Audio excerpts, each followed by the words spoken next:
I know we've matched the very best coach for our team now in the present and certainly in the future. I think she's going to not only make an enormous impact with our current student athletes, but build a program that's distinctive.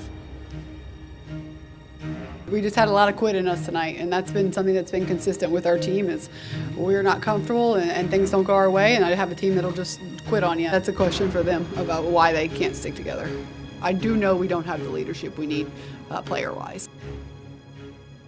I'm just proud to, have been a part of a group of guys like this and be a volunteer. And I don't think any team in the country worked as hard as we did, to be quite frank. I wouldn't trade them for the world, so just continue to wanting to win for them and win for my guys and win for Tennessee no matter the cost.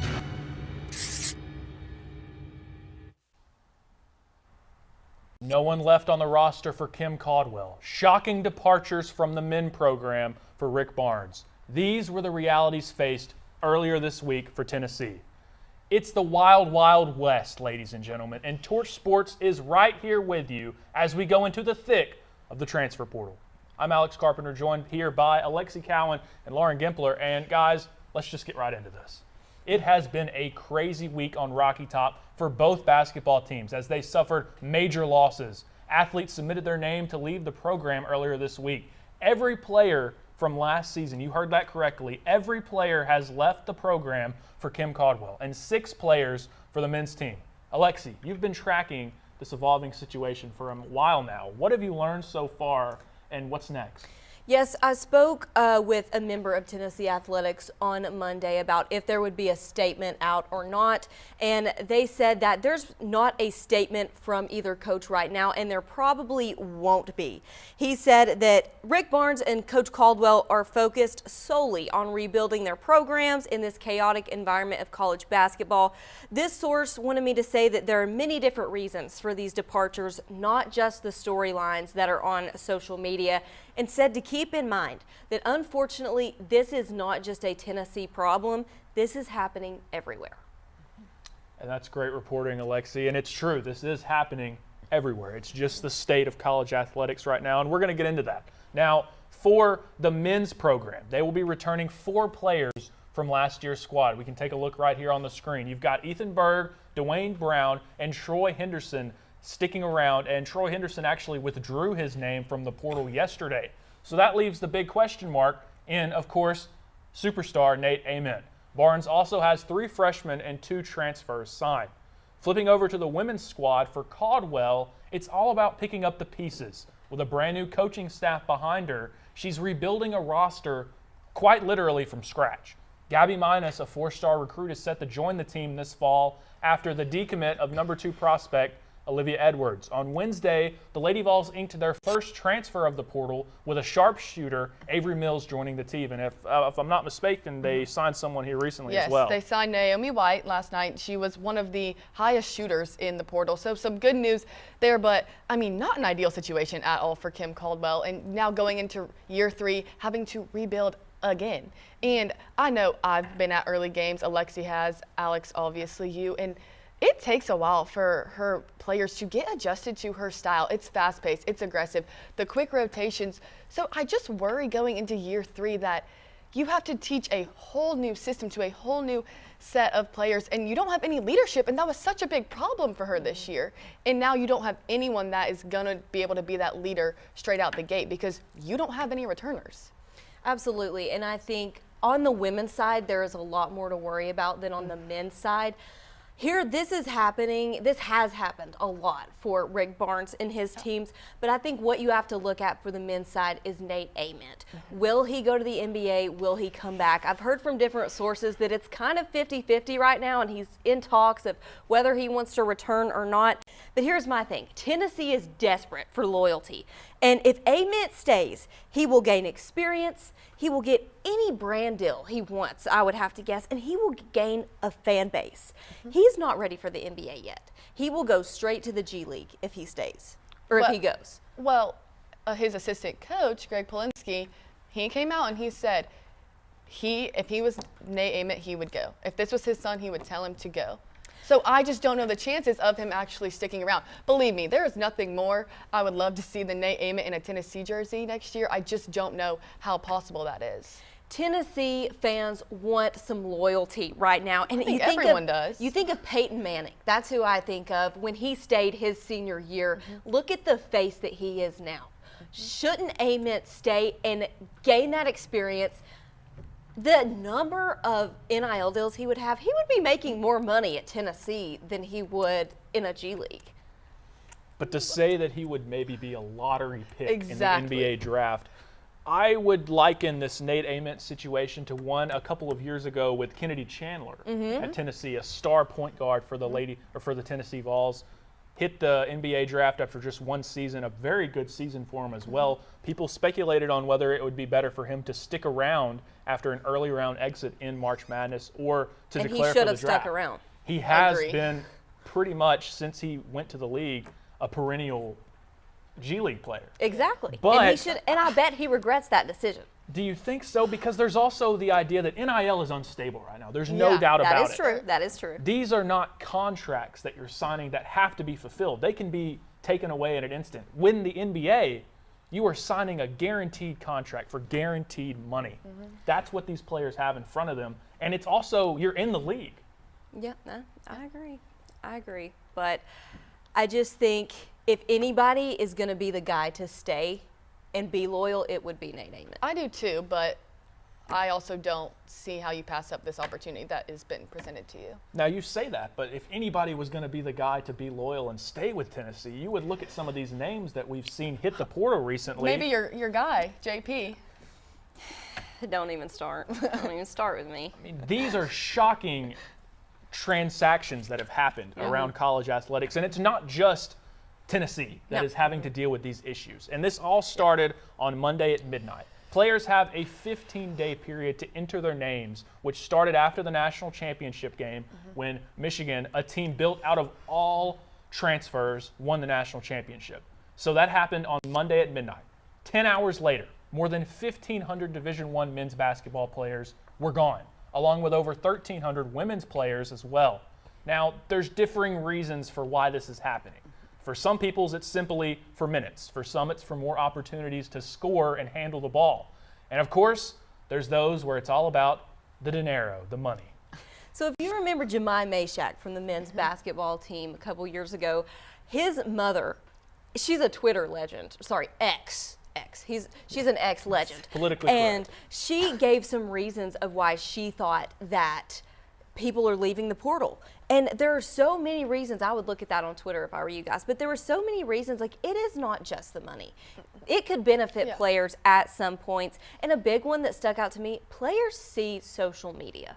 Players see when their fans do not like them, when they say they stink. And I think that could have been an issue with JP Estrella. I mean, there's just no loyalty anymore in college athletics, and that's what it boils down to. Yes, there's a bunch of different reasons as to why, but Iowa State women's basketball in a very similar vote as the Lady Vols right now. They lost 10 players. As this morning, they're up to 10, and the coach made a comment, and he said straight up that the way college athletics is built right now, it's disappointing that you're losing your teams, you're losing players, and there's no consistency and there's no loyalty. And that's ultimately what it boils down to. It's happening everywhere across college athletics. Almost a third of all Division I NCAA basketball players have hit the portal. It's happening at big-name teams, too. Kentucky, Kansas on the men's side. Kentucky's only returning 2 players next year. Kentucky had 7. And here's the thing. We're just getting started. It is just Friday of the transfer portal. There's still time, and hey, this keeps the month of April interesting, and May is going to be interesting as well. If anybody loves college athletics and college basketball, you're going to be interested with how this unfolds. Now, Alexi, you sat down with a previous portal pickup for the men's team in Felix Okpara, who closed out his collegiate career at Tennessee after 2 seasons here in Knoxville. Let's take a look at his story right now. March Madness. Kids dream about playing on this floor one day, but the odds are slim. In a village in Lagos, Nigeria, 14-year-old Felix Okpara had almost no odds. That is, until the Levitt family appeared. We got lucky. Just a typical Chattanooga family, Brittany and Adam Levitt were looking to become a host home for a child. Felix was the picture that we received, and he was 14 at the time, and we were just like, this seems like a great mix. Not knowing a thing about basketball, Okpara got on a flight, left everything he knew, and walked into a home filled with strangers. He joined his high school basketball team and learned to play from almost no experience. And the kid had talent. 2 years later, the Levitts officially adopted Felix along with his older brother David, after David's first host home in Atlanta threatened to take Felix as well. I kind of hit my rock bottom, and I went into my closet and I just finally prayed and said, Lord, your will be done.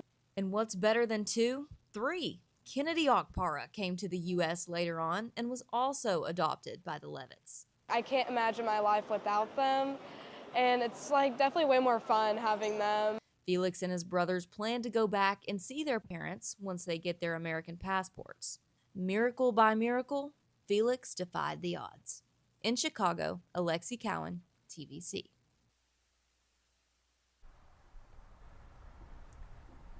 Welcome back to the show. I'm Allie Campbell alongside Lewis Maddox and Jay King. It's almost time to check in on Tennessee baseball, but first, Izzy Osman has an update on an exciting opportunity for one of UT's very own on a national stage.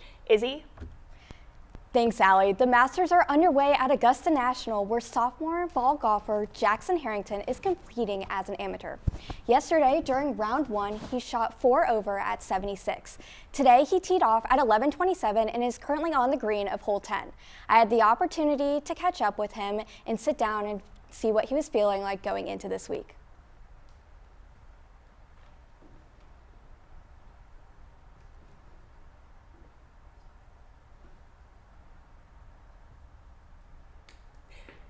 What an amazing story for an amazing golfer.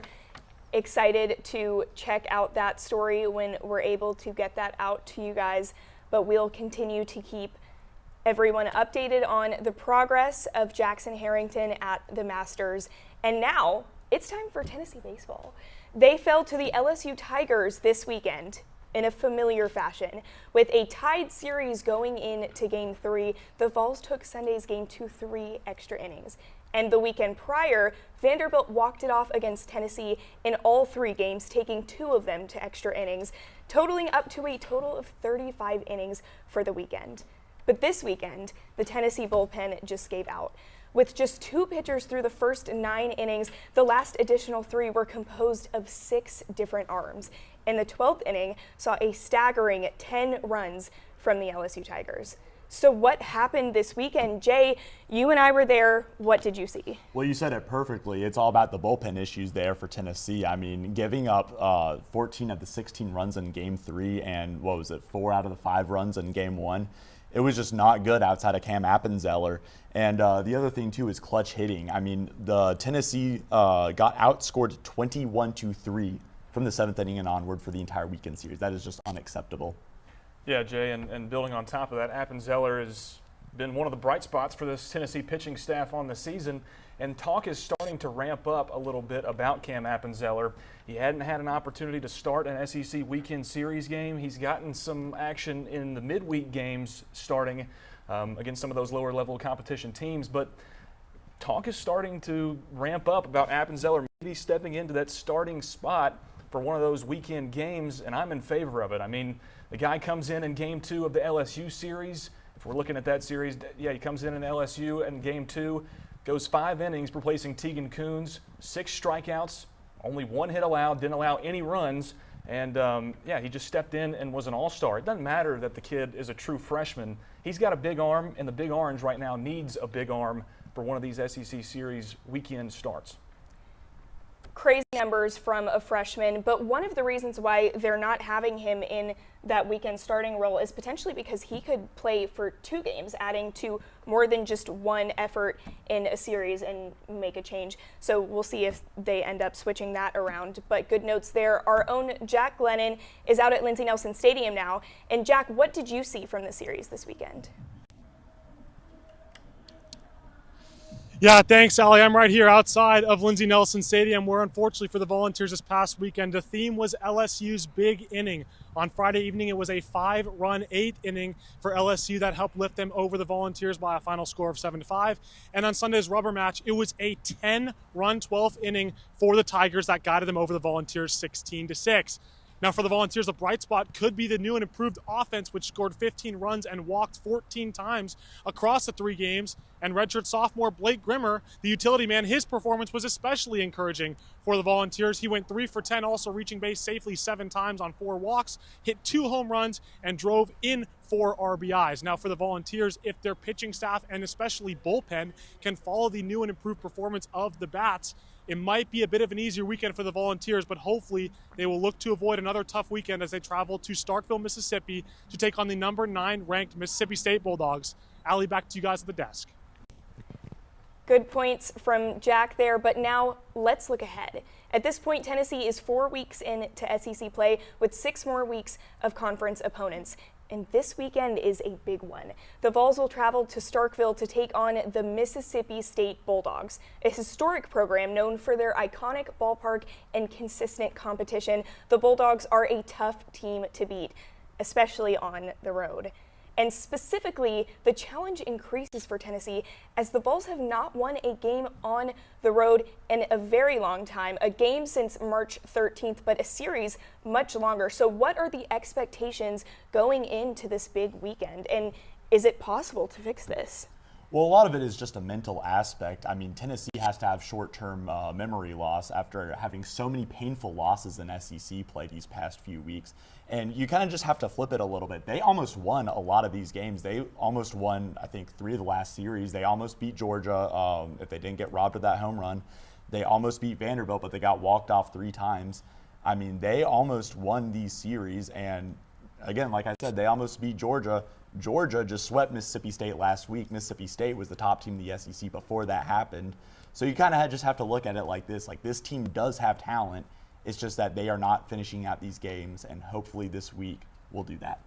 Yeah, I think experience has a lot to do with that too, but I think looking at this series as a whole, you kind of got to ask yourself, what was worse for these 2 teams last weekend? Tennessee getting throttled the way that they did on Sunday against LSU to lose the series, and then you go to Mississippi State. They get swept by Georgia at home after winning 9 straight, sweeps over Vanderbilt and Ole Miss during that time frame. So this is really interesting to me. We're going to learn a lot about these 2 teams this weekend in Starkville. Does Mississippi State continue to skid off of that sweep that they took at Georgia, or at the hands of Georgia? And does Tennessee maybe make some changes in their pitching rotation? Obviously, we want Appenzeller to be in there multiple times, but could we see something there and see some success, or do we see the same thing and keep getting the same result? Yeah, good points there. Jack, what do you think? Do you think this team can turn it around heading into Starkville this weekend? Yeah, thanks, Allie. If Tennessee wants to turn around this weekend against Mississippi State, it's certainly possible, but the bats need to stay disciplined. Walks, walks, walks, avoid strikeouts at all costs, make contact, and like I said earlier, the pitching staff needs to get back on the horse. It's a year of transition for Tennessee, no doubt, with new manager with Tony Vitello departing for San Francisco, but with Josh Ealander now at the helm, it's important for Tennessee to just stay consistent, stay disciplined, and maintain their offensive success that they found in the series against LSU. Without that, Tennessee's going to have to struggle a lot against Mississippi State this weekend. It's a fierce pitching staff for the Bulldogs, so we'll see if the Volunteers offense can stay hot, and we'll see if the pitching staff can get back on the horse. If not, like I said, it's going to be another tough weekend for the Volunteers. Yeah, thank you, Jack. And after Game 3 of the LSU series, I talked to a reporter who's been in the industry for over 50 years, and he said that this season has been the most frustrating one that he has ever covered, which is absolutely saying a lot. So now, is this something we think can turn around? What are our predictions for the series this weekend? Well, it's just a tough matchup going against a team like Mississippi State, like top 3 in the SEC. I still think that Tennessee is going to lose this series, but I feel like they're going to take the Saturday game. And if you can continue to ride the skid, if Mississippi State does skid a little bit, then maybe you can look for a couple of wins in Starkville this weekend. Well, there's a little bit of optimism here, so excited to see how that goes.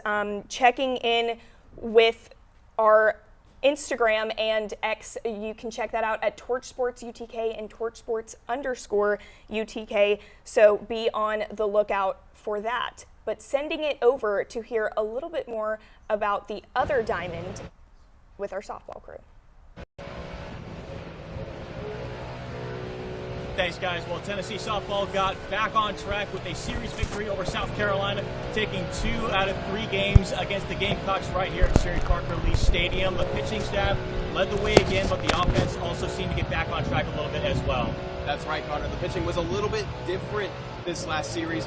Not a singular pitch, a singular game. They all kind of switched around. A lot of pitching changes throughout this series, and it really seemed to pay off for the Vols. Every single pitcher could give the other pitcher advice, what to look out for, what to throw, what to maybe sit back a little bit on, and it really seemed to help these Vols look to see it more in these tougher games down the stretch for the Lady Vols. Well, I completely agree that pitching was a big difference this week, and I think Ron Pickett's coming back, returning to her normal dominant self was a big part of that. My big takeaway from this weekend was the bats. The bats got hot again. They had a big bounce back behind the plate. They were finally able to get on base. They've been struggling to do that the last couple weeks. They had 18 hits throughout the series, and then they backed it up and had 12 again this week against ETSU. So the bats are getting hot, which is what I want to see. We talked about it a lot last week on the show. If you can't get on base and score runs, it doesn't matter how elite your pitching staff is, because you got to help them out a little bit. So that was my big takeaway. They have another big opportunity to do that against Kentucky this coming weekend. And for me, the big thing was that they scored 25 runs as well and continued their momentum that they got in the Sunday match against South Carolina. They scored 25 runs over that midweek series. You had homers, 4 homers against ETSU, and then they really wreaked havoc against Kennesaw State on Wednesday. They really seem to find a lot of momentum, and they look to carry that momentum as they are quite literally loading up and getting ready to head off to Lexington, Kentucky for a 3-game set against the Wildcats, a Kentucky team that is reeling. 14 consecutive SEC conference games they have lost. Now, they have, granted, played a very, very difficult SEC schedule. They've played top teams, and they've played really, really tough teams, but it will be a very good series as well for the Lady Vols, and we'll send it back to the desk for you guys.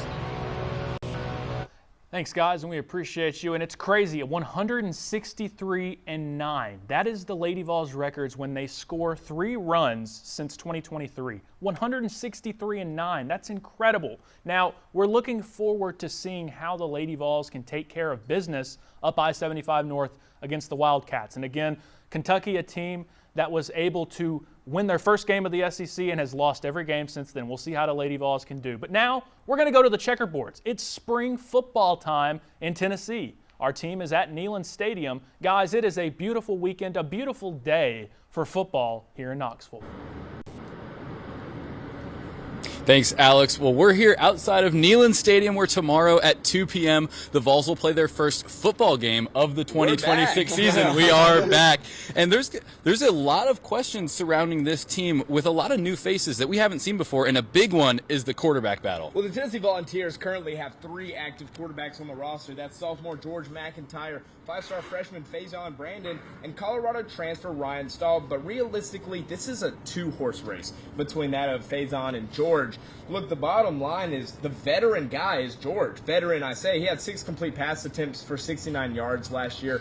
Last year, he played in some scrub minutes. As real veteran status right there, yeah. Compared to the other guys, he has the experience on field. Now, he has a very pure throwing motion, the ability to move around. However, the concern is raised in his stature. Not a 6'6" frame, but is 195 pounds. He's tall, he's lanky. You worry after one SEC sack that'll just break in half. We saw that with Nico Imaliava a couple years ago, though. He came in tall, scrawny, and he put on some weight. That's true, but McIntyre has food allergies. That's been the big issue for him throughout his high school career and last year as a freshman. He can't consume as many calories. He can't put on the weight as easily. And also, if we're comparing McIntyre to Imaliava, is that something we really want? As Tennessee fans, I don't know. But. And that's a fair point. Look, Nico put on 25 pounds from enrollment to freshman year. We're not expecting that out of George. I mean, he would have done some of that last year. But with new strengthening coach Derek Owings, look what he did with Fernando Mendoza in his 1 year in Indiana. He put about 10 pounds on.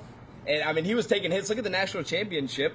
He was taking hits, dived into the goal line, and he got right back up. So when I look at this quarterback battle, I really like George McIntyre. Look at what he's been through the winter period. The Joey case, am I going to get the job or not? Transfers, guys like Sam Levitter coming in, am I getting the job or not? Now Faison comes in and he's hot, he wants it, am I getting the job or not? So if George is able to go on some mental fortitude, walk in the place like he owns it, because he does, he's been in this system, he knows it, then I think that he will be starting week 1. So you want George to start? I want George to start, and I hope he's able to. Okay. I mean, that's true, but if you talk about the system, it sounds like from the reports we're getting that Brandon has grasped the system very well, especially for a freshman. He seems to be almost caught up with it at this point, and that could be an advantage for him over McIntyre. I like a little trial by fire, too, with Faison Brandon. I say throw him in there week 1 and see how he does. But we've talked about quarterback, but there are a lot of other questions surrounding this team as well, with players that are brought in and stuff that needs to be, fixed. Yeah, there's a lot of holes to fill from this Tennessee Vols team, especially on the defense. You look at 2-year starting cornerbacks, Jermon McCoy and Colton Hood. You look at starting quarterback and his number 1 receiver, Joey Aguilar and Chris Brazzell. Joshua Josephs as well, starting edge rusher, all to the NFL draft. And then you start with the transfer, starting tackle Lance Hurd to Kentucky, along with starting defensive backs Boog Carter, Ricky Gibson, also leaving.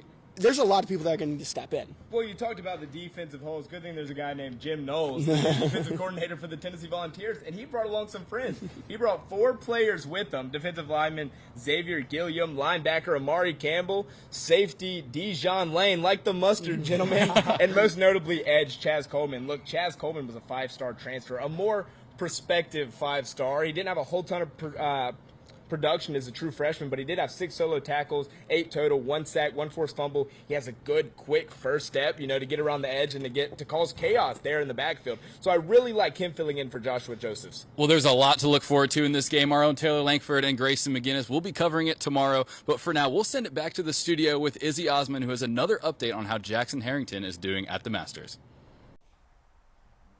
Thanks, Luke. This is up to date as of right now. He is on hole 11. He is currently 5 over and tied for 56th. I had the chance to sit down with him last week and just see how he was feeling headed into this week at Augusta.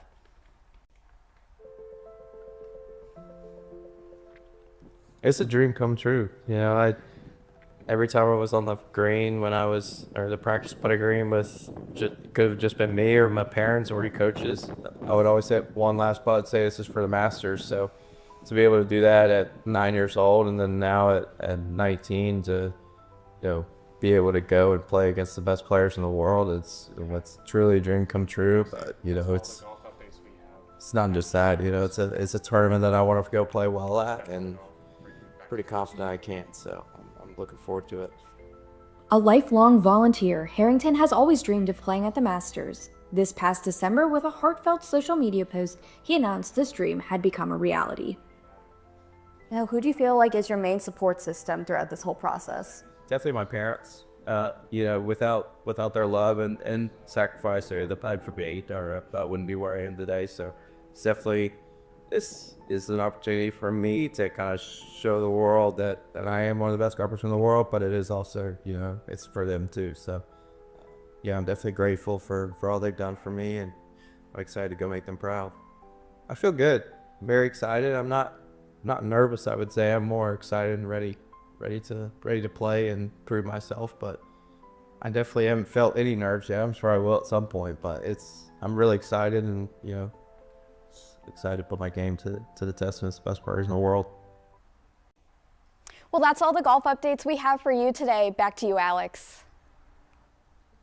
Thank you, Izzy, and it truly is a tradition unlike any other. We really hope that Jackson is able to make the cut. He's really close to the cut line, and of course, spring football coming up here tomorrow. We'll be excited to see what we can learn inside Neyland Stadium. But unfortunately, that's all the time that we have left here today. Wipe your tears, though, because we'll be right back here next week with more news from Tennessee athletics. In the meantime, as you'll see here on the screen, don't forget to follow us on Instagram and TikTok at TorchSportsUTK and on X at TorchSports_UTK for all the latest updates and breaking news.